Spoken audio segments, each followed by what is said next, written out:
It requires to play with freedom, a lot of freedom, a lot of clarity of thought. And whatever time I've spent with these players and watching him over the years also grow into wonderful international players, I think that is their strength.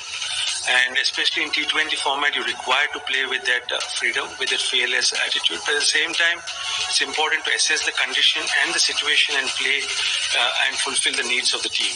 I think it's also important to be flexible. But I think in T20 cricket, you require to express yourself.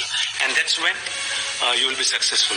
It's always a challenge, when you play in New Zealand. It always has been, especially for the bowlers and the fielding unit.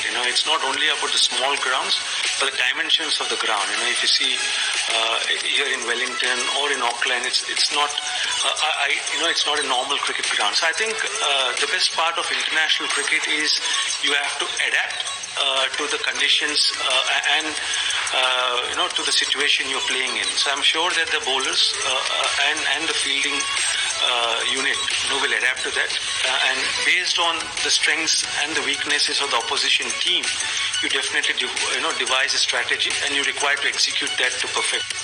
I think for me it's been an enjoyable ride so far. When I joined NCA, it was all about contributing back to Indian cricket, and this is an opportunity to spend time, share my knowledge and experience with the youngsters, and it's been quite fulfilling. And what straight away struck to me in Ireland is these youngsters are very, very talented, but at the same time they always want to learn and improve and grow as cricketers, and that for me is really exciting.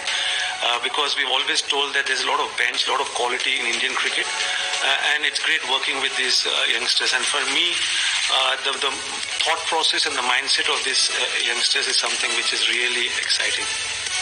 A fabulous leader. We've seen what he has done at Gujarat, in the IPL. Someone taking on the leadership role in the first year itself. Winning the cup is not a mean achievement.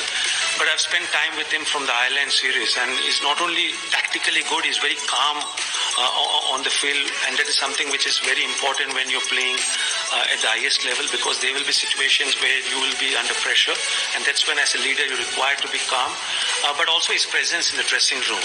His work ethics is exemplary, and the way he leads the side both on and off the field is fabulous. And I think he's a player's captain.